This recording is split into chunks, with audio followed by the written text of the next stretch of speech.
ನಮಸ್ಕಾರ, ಇದು ಮಜಾವತ್ತ ಸೀಸನ್ 3. ಇಲ್ಲಿ ಮಜಾ ಫುಲ್ಲು. ಪ್ರಪಂಚದಲ್ಲಿ ಯಾವತ್ತಿಗೂ ಔಟ್ಡೇಟೆಡ್ ಆಗದೆ ಇರುವಂತ ಒಂದೇ ಒಂದು ಸ್ಟೈಲ್ ಅಂತ ಅಂದ್ರೆ ಅದು ನಮ್ಮ ಸ್ಮೈಲ್. ನೋಡಿ, ನಾವೆಲ್ಲರೂ ಎಷ್ಟು ಚೆನ್ನಾಗಿ ರೆಡಿ ಆಗ್ತೀವಿ, ಎಷ್ಟೆಲ್ಲ ಆಕ್ಸೆಸರೀಸ್ ಹಾಕೊಂತೀವಿ, ಅಂತಾರೆ ನಮ್ಮ ಮುಖದ ಮೇಲೆ ಒಂದೇ ಒಂದು ನಗು ಇಲ್ಲ ಅಂತ ಅಂದ್ರೆ ಏನ್ ಚೆನ್ನಾಗಿ ಕಾಣ್ತೀವಿ ಹೇಳಿ ನಾವು. ಸೊ ನಗ್ನಾಗ್ತಾ ಇವತ್ತಿನ ಎಪಿಸೋಡ್ ನ ಶುರು ಮಾಡೋಣ. ಆದ್ರೆ ಅದಕ್ಕಿಂತ ಮುಂಚೆ ಜಡ್ಜಸ್ ನ ಮತ್ತೆ ನನ್ನ ಬಾಯ್ಸ್ ಅಂಡ್ ಗರ್ಲ್ಸ್ ನ ವೆಲ್ಕಮ್ ಮಾಡ್ಬೇಕಲ್ಲ, ವೆಲ್ಕಮ್ ಮಾಡೋಣ. ಇವರು ಕುಂತ್ರೆ ಸಂಗೀತ ಶುರು, ನಿಂತ್ರೆ ಸ್ವರಗಳ ದರ್ಬಾರು. ಇವರ ಚೆಲುವಿಗೆ ಸರಿಸಾಟಿ ಯಾರು? ನಮ್ಮ ಮಜಾ ಬಾರದ ಮಾಗುರು ಗುರುಗಳೇ, ಸ್ವಾಗತ. Thank you all the best. ಚಲುವಲ್ಲಿ ಚಂದುಳ್ಳಿ, ಮಾತಲ್ಲಿ ಮಿಂಚುಳ್ಳಿ, ನಕ್ಬಿಟ್ರೆ ಕುಡ್ದಂಗಾಗತ್ತೆ ಈಚಲ ಮರದ ಫ್ರೆಶ್ ಕಳ್ಳಿ. ಅವರೇ ನಮ್ಮ ಗುಳಿ ಕೆನ್ನೆಯ ಹೃದಯ ಕಳ್ಳಿ Rachchi. Welcome. Thank you so much Anu, and all the very best. ನಗು ಅನ್ನೋದು ಅದ್ ಎಷ್ಟೋ ಮನಸ್ಸುಗಳಿಗೆ ಮೆಡಿಸನ್ ತರ. ಅಂತ ಮೆಡಿಸಿನ್ ನ ಫ್ರೀ ಆಗಿ ಹಂಚೋದಕ್ಕೆ ತಯಾರಾಗಿರುವಂತ ನಮ್ಮ ಆಸ್ಥಾನ ಕಲಾವಿದರನ್ನ ವೆಲ್ಕಮ್ ಮಾಡೋಣ. Boys and girls welcome. ಎಲ್ಲಾನು ವೆಲ್ಕಮ್ ಮಾಡಿದ್ದಲ್ಲ, ಇನ್ನೇ ಆಗಿದ್ದಣ. ಮೊದಲ ಸ್ಕಿಪ್ ನ ನೋಡ್ಕೊಂಡ್ ಬೇಡ. ಎತ್ತು ಏರಿಗೆ ಹೇಳಿದ್ರೆ ಕೋಣ ನೀರಿಗೆ ಹೇಳಿತ್ತು ಅಂತ ಅಂತಾರೆ. ಹಂಗೆ ನಮ್ಮ ಯುವರಾಜ ಕಾರ್ತಿಕ್ ಕನ್ಸ್ ಕಾಣ್ತಿದ್ರೆ ನಮ್ಮ ಮಹಾರಾಜ ಮಂಜು ಅವರು ಕನ್ಸಿಗೆ ತಣ್ಣೀರೇರಿಸ್ತಿದ್ದಾರೆ. ಮಹಾರಾಜ ಆಗಿ ಹಿಂಗೆಲ್ಲ ಮಾಡ್ಬೋದ ಅವರು? ನೀವೇ ಹೇಳಿ. ಅಲ್ಲೋಡ ಎಲ್ಲಿ ಎಲ್ಲಿ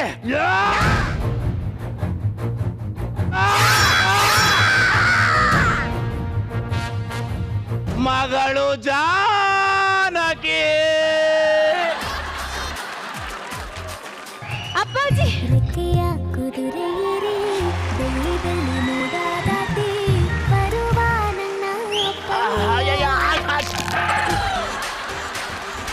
ಅಪ್ಪಾಜಿ, ನಿಮಗೇನು ತೊಂದರೆ ಆಗಲಿಲ್ಲವೇ? ಏನು ಆಗಿಲ್ಲ, ನಮಗ ಸೈಡಿಗೆ ತುತ್ಬಿಟ್ಟವನೆ. ಅಲ್ಲ, ಅವ್ನು ತುತ್ತಿದ್ರು ನಾ ಸಾಯ್ತಾ ಇರಲ್ಲ, ನೀನ್ ಮೇಲ್ ಬಿದ್ದಲ್ಲ ಅವಾಗೆ ಸಾಯಂಗಾಯ್ತು ನೋಡು. ಅಪ್ಪಾಜಿ, ನಿಮ್ಮನ್ನು ಈ ಸ್ಥಿತಿಗೆ ತಂದವನನ್ನು ನಾನು ಉಳಿಸುವುದಿಲ್ಲ.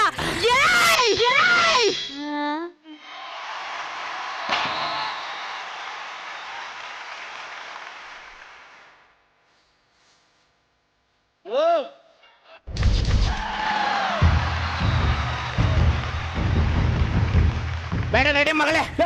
ಮಹಾರಾಜ, ಇವಳು ಯಾವ ಸುಂದರಿ! ಇವಳನ್ನು ನೋಡಿದರೆ ಮೈಯೆಲ್ಲ ಗಲಗಲ ಅಂತ ಇದೆಯಲ್ಲ. ಒಮ್ಮೆ ಇವಳನ್ನು ಮುಟ್ಟಬೇಕೆಂದಿಸುತ್ತಿದೆ. ಮಹಾರಾಜ, ಇವಳನ್ನು ನನಗೆ ಬಿಟ್ಟು ಕೊಡು. ಆಗುವುದಿಲ್ಲ. ನಿನಗೇನು ಒದ್ದ ವೈಡೂರಿಗಳು ಬೇಕೇ? ಬೇಡ. ಮತ್ತೆ ಬಂಗಾರ ಬೇಕೇ? ಬೇಡ. ನನ್ನ ಅರ್ಧ ರಾಜ್ಯ ಬೇಡ. ನನ್ನ ಪೂರ್ತಿ ರಾಜ್ಯ ಬೇಡವೇ ಬೇಡ. ಇನ್ನೇನಿದೆ ನನ್ನ ಬಳಿ ಕೊಡಲು? ನನ್ನ ಆಸ್ಥಾನದ ಆಂಟಿಯರಂದ್ರು ಇವನು ಮಾತಾಡ್ತಾ ಇಲ್ವಲ್ಲೇ? ಇದ್ಯಾಕೆ? ನಾನು ಶರಣಾಗತಿಯಾಗಿದ್ದೇನೆ. ಇಡೀ ರಾಜ್ಯಕ್ಕೆ ಶರಣಾಗ್ತಿದ್ದವ ಪುಟಗೋಸಿ ಆಂಟಿಗೆ ಶರಣಾದೆಯ? ಆಂಟಿ ಎಂದು ಕ್ಷುಲ್ಲಕವಾಗಿ ಮಾತನಾಡಬೇಡ.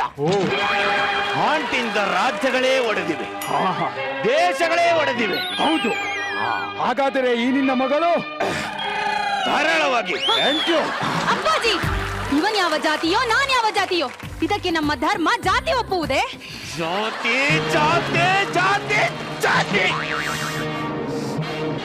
ಮುಂದಿನ ಮಾತನ್ನು ನೀನು ಮುಂದುವರಿಸು. ನಿಮ್ಮದಲ್ಲವೇ ಡೈಲಾಗು? ನನಗೆ ನೆನಪಿನ ಶಕ್ತಿ ಕಳೆದು ಹೋಗಿದೆ. ಜಾತಿ ಜಾತಿ ಜಾತಿ. ಇಲ್ಲಿ ನಗೆಸುವ ನಮಗೆ ಜಾತಿ ಇಲ್ಲ, ಇಲ್ಲಿ ಕೂತು ನಗುವ ಇವರಿಗೆ ಜಾತಿ ಇಲ್ಲ, ಅಲ್ಲಿ ಕೂತಿರುವ ಅವರಿಗೆ ಜಾತಿ ಇಲ್ಲ, ಇಲ್ಲಿರುವ ಇವರಿಗೆ ಜಾತಿ ಇಲ್ಲ, ನಮಗೆ ಜಾತಿ ಇಲ್ಲ. ನಗಿಸುವ ನಮಗೆ ಜಾತಿ ಇಲ್ಲ, ನಗುವವರಿಗೆ ಜಾತಿ ಇಲ್ಲ. ಇದರ ಮಧ್ಯೆ ನಮ್ಮದೆಂತ ಜಾತಿ ಪ್ರಭು? ರೈತ ಬೆಳೆಯುವ ಅನ್ನಕ್ಕೆ ಜಾತಿ ಇಲ್ಲ, ಅದರ ತಿನ್ನುವ ನಮಗೆ ಜಾತಿ ಇಲ್ಲ. ನಮ್ಮಿಬ್ಬರ ಸಂಬಂಧದ ಮಧ್ಯೆ ಜಾತಿ ಹೇಗೆ ಬಂದ್ಬಿಡ್ತು? ಹೇಳ್ದೆ ಯುವರಾಜ. ಕ್ಷಮಿಸಿ ಅಪ್ಪಾಜಿ, ನಾನು ಇವರನ್ನು ಮದುವೆ ಆಗುತ್ತೇನೆ. ಸರಿ, ಹಾಗಾದ್ರೆ ನನ್ನ ರಾಜ್ಯಕ್ಕೆ ಬಾ. ಬೇಡ. ಯಾಕೆ? ಇದೇ ರಾಜ್ಯದಲ್ಲಿ ಯುವರಾಜನಾಗಿರು. ಯಾವ ರಾಜ್ಯ ಆದ್ರೇನು, ಹೆಣ್ಣು ಸಿಕ್ಕಿದ್ರೆ ಸಾಕು. ಸೈನಿಕರೇ ಎಲ್ಲರೂ ಮನೆಗೆ ತೆರಳಿ. ಇಲ್ಲಿ ಯಾವ ಸೈನಿಕರಿದ್ದಾರೆ? Casting problem. ಮೈಮ್ ಆಸ್ತರದ ಪಂಡಿತರೆ, ನೀವೆಲ್ಲ ಹೊರಡಿ. ಇಲ್ಯಾರ ಆಸ್ಥಾನ ಪಂಡಿತ್ರವ್ರೆ? ಕಣ್ಣಿಗೆ ಏನ್ ಇಟ್ಕೊಂಡಿದ್ದೀನಿ ಇಲ್ವಾ? ಓ, ಇವ್ರೇ. ಸರಿ, ಹಾಗಾದ್ರೆ ನಿಮ್ಮ ರಾಜ್ಯಕ್ಕೆ ತೆರಳೋಣ, ಬನ್ನಿ. ನಡೀರಿ. 10 ವರ್ಷಗಳ ನಂತರ ಮಹಾಪ್ರಭು, ಕ್ಯಾನ್ಸರ್ ಆಗೋ ಮುಂಚೆ ಆಟ ಆಡೋಣ ಅಂತ ಇವಾಗ ತಾಳಿ ಅಂದ್ರೆ ಹೆಂಗ್ ತಡ್ಕೊಳ್ಳೋದ್ ನಾನು? ಎಲ್ಲದಕ್ಕೂ ಸಮಯ ಬರಬೇಕಲ್ಲವೇ? ಸಮಯ ಬರ್ತದೆ ಅಂತ 10 ವರ್ಷ ಕಳೆದಾಯ್ತು, ಬರೀ ಮುಪ್ಪೆ ಬಂದಿದೆ, ಏನು ಬರಲ್ಲ. ನೀನ್ ಸಂಸಾರ ಮಾಡಕ್ಕೆ ಬಿಡಲ್ಲ ನೀನು. ನಿನಗಲ್ಲ ನಿಮ್ಮ ಅಪ್ಪಂಗ್ ಮಾಡ್ಬೇಕ ಬಡ ಇದಂಗೆ. ಏಯ್ ಮಾಮ ಬರೇ ಹೇಳು ಯುವರಾಜರೇ. ಏನ್ ಹೇಳೋದು? ಬೆಂಕಿ ಕಡ್ಡಿ ಕೀರಿದ್ರೆ ತಾನೇ ಬೆಂಕಿ ಬರೋದು. ಒಂಚೂರು ತೀರಕ್ಕೆ ಅವಳಿಗೆ. ಕಡ್ಡಿಯನ್ನು ಯಾವಾಗ ಗೀರಬೇಕು, ಯಾವ ಸಮಯದಲ್ಲಿ ಗೀರಬೇಕೆಂದು ಕಾಲ ನಿರ್ಣಯ ಮಾಡುತ್ತದೆ. ಕಾಲ ಹಿಡಿಯಕಂತ ತುಳಿತಾ ಇತ್ತು, ಇವನಿಗೆ ಕಾಲ ನಿರ್ಣಯ ಮಾಡುತ್ತಂತೆ. ಓಹೋ, ಅಳಿಯಂದ್ರು ಬಹಳ ಕೋಪಗೊಂಡಿದ್ದಾರೆ, ಅವರಿಗೆ ವಿಶ್ರಾಂತಿಯನ್ನು ನೀಡಿ. ಇಲ್ಲಿ ಮನ್ಸಿಗೆ ಗೊತ್ತಿಲ್ಲ, ಇವಂದು ಮರ್ಯಾದೆ ಬೇರೆ. 10 ವರ್ಷ ಆಯ್ತು ಸಂಸಾರನೇ ಮಾಡಿಲ್ಲ. ಹಾ, ನಿನ್ನ ಸಂಸಾರಕ್ಕೆ ಒಂದು ಒಳ್ಳೆ ಉಪಾಯ ಇದೆ. ಯಾರಲ್ಲಿ? ಅಳಿಯಂದ್ರಿಗೆ ನುಗ್ಗೆಕಾಯಿ ಸಾರ್ ತಗೊಬನ್ನಿ, ನುಗ್ಗೆಕಾಯಿ ಪಲ್ಯ ತಗೊಬನ್ನಿ, ನುಗ್ಗೆಕಾಯಿ ರಸಂ ತಗೊಬನ್ನಿ, ನುಗ್ಗೆಕಾಯಿಂದ ಪಂಚಪುಚ್ಚ ಭೋಜನವನ್ನು ತೆಗೆದುಕೊಂಡು ಬನ್ನಿ. ಅಳಿಯಂದ್ರೆ ಸ್ವೀಕರಿಸಿ. ಸಿದ್ಧವಿದೆ ಅಪ್ಪಾಜಿ. ಕೊಡಿ.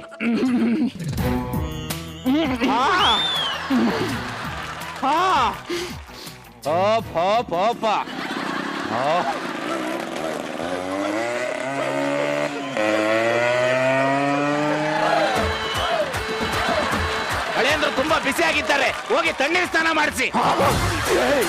ನುಗ್ಗೆಕಾಯಿ ತಿನ್ಸೋದೇನಕ್ಕೆ, ರಂಜಿಗೆ ಎಪ್ಸೋದೇನಕ್ಕೆ, ಮತ್ ತಣ್ಣೀರು ಉಯ್ಯೋದೇನಕ್ಕ? ಎಲ್ಲವೂ ಕಾಲ ನಿರ್ಣಯ ಮಾಡುತ್ತದೆ. ಕಾಲ ನಿರ್ಣಯ ಮಾಡುತ್ತೆ. ಯಾರಲ್ಲಿ? ಗೊತ್ತಾಯ್ತು ಕಣ, ಈಗೇನ್ ತಣ್ಣೀರು ಉಯ್ಕೊ ಬರ್ಬೇಕಾ? ಅಪ್ಪಾಜಿ, ನಮ್ಮ ರಾಜ್ಯದ ಪ್ರಜೆಗಳೆಲ್ಲರೂ ಕ್ಷೇಮವೇ? ಎಲ್ಲ ಚೆನ್ನಾಗಿ ಅವ್ರೆ. ಜಲಾಭಿವೃದ್ಧಿ ಎಲ್ಲ ಸಖತ್ತಾಗಿದೆ. ಕೃಷಿ ಅಭಿವೃದ್ಧಿ ನಡೀತಾ ಇದೆ. ಸಂತಾನಾಭಿವೃದ್ಧಿ ಸಂತಾನಾಭಿವೃದ್ಧಿ ಊರ್ ತುಂಬಾ ಆಯ್ತದೆ, ನಮ್ಮ ಮನೇಲಿ ಆಯ್ತಾ ಇಲ್ಲ ಕಣೆ.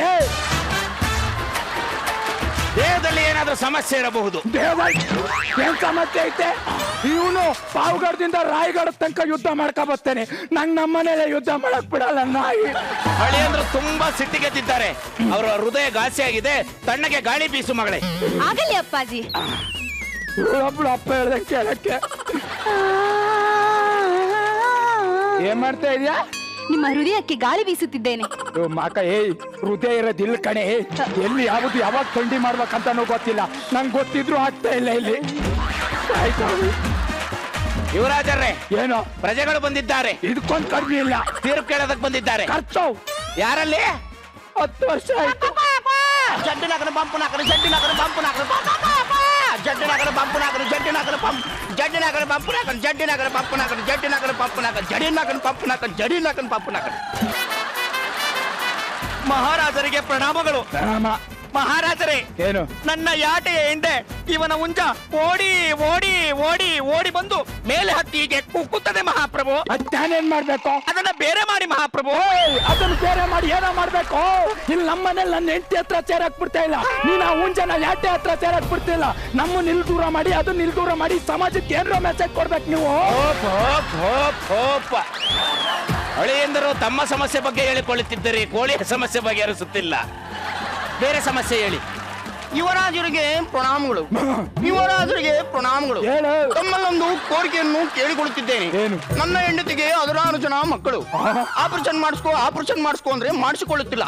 ಈಗ ನನ್ನ ಸಂಸಾರ ಹೊರದು ಊರು ಬಾಗ್ಲಾಗಿದೆ.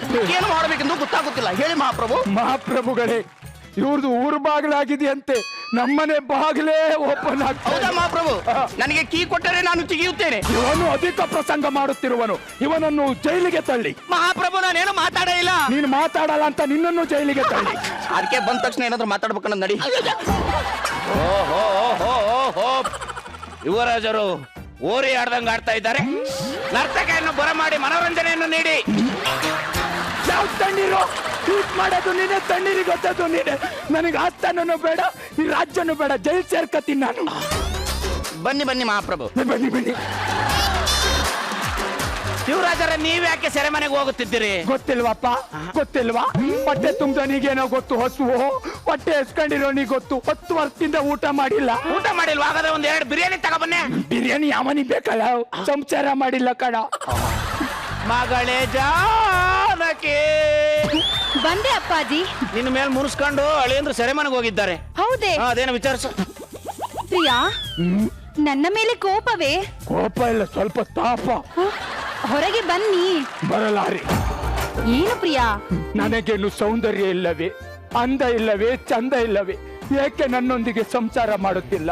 ನಿಮ್ಮ ಸೌಂದರ್ಯವನ್ನು ವರ್ಣಿಸಲು ಪದವಿಲ್ಲ. ಹಾ ನಿಮ್ಮ ಈ ಕೇಶ ರಾಶಿ, ಆಹಾ ನಿಮ್ಮ ಈ ನಯನಗಳು, ಆಹಾ ನಿಮ್ಮ ಈ ನಾಸಿಕ ಕಾರ್ತಿಕ ನಾಸಿಕ ನಾಸಿಕ, ನಿಮ್ಮ ಈ ಅದರಗಳನ್ನು ನೋಡುತ್ತಿದ್ದರೆ ಆಹಾ ನಿಮ್ಮನ್ನು ಮಗುವಿನಂತೆ ಎತ್ತಿ ಮುದ್ದಾಡಬೇಕೆನಿಸುತ್ತಿದೆ. ನನಗೂ ಮಗುವೇ ಬೇಕು ಎನಿಸುತ್ತಿದೆ. ಆದರೆ ಅಪ್ಪಣೆ ಕೊಡುತ್ತೆಯಾ? ಕೊಡುತ್ತೇನೆ, ಬನ್ನಿ. ಬರ್ಬೇಕಂತೆ. ಯುವರಾಜ, ನಮ್ಮ ಪ್ರೀತಿ ಲೈಲಾ ಮಜ್ನು ಸಲೀಂ ಅನಾರ್ಕಲಿ ಅಂತೆ. ನಮ್ಮ ಪ್ರೀತಿಗೆ ಸಾವಿಲ್ಲ. ಸಾವು ಸಾಯಿಲಿ.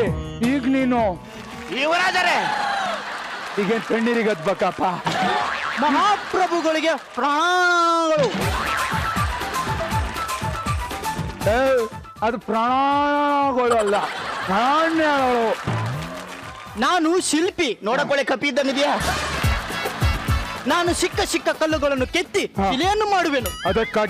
ಅದಕ್ಕಾಗಿ ನೀವು ಹೂ ಅಂದರೆ ನಿಮ್ಮ ರಸವತ್ತಾದ ಸಂಸಾರ ಜೀವನವನ್ನು ರಸವತ್ತಾಗಿ ಕೆತ್ತಿ ಈ ರಾಜ್ಯಕ್ಕೆ ತೋರಿಸುವೆನು. ರಸವತ್ತಾಗಿ ಕೆತ್ತಕ್ಕೆ ಏನಾಯ್ತು? ದಿನಕ್ಕೆ 3 ಸತಿ ನುಗ್ಗೆಕಾಯಿ ಸಾರು, 6 ಸತಿ ತಣ್ಣೀರ್ ಸಾಲ. ನಿನ್ನ